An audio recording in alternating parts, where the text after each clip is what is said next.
লেখক আশুতোষ ভট্টাচার্য আজ থেকে বহু বছর আগে এসেছিল কিন্তু এই ডুডুমার ডাকে।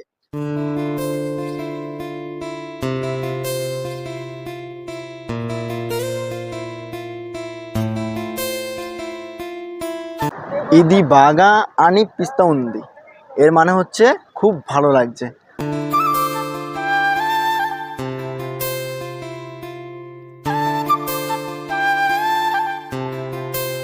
শ্রাবণ মাস শুরুতেই কিন্তু সোমবার প্রথম দিনে পড়েছিল, আর সেদিনকে কিন্তু আমি ছিলাম বারাণসীতে। আর তৃতীয় সোমবার আজকে উড়িষ্যা এবং ছত্তিশগড়ের একদম বর্ডারের ঠিক কাছেই রয়েছি। তবে গুপ্তেশ্বর এই মহাদেব মন্দিরটি কিন্তু হলো উড়িষ্যা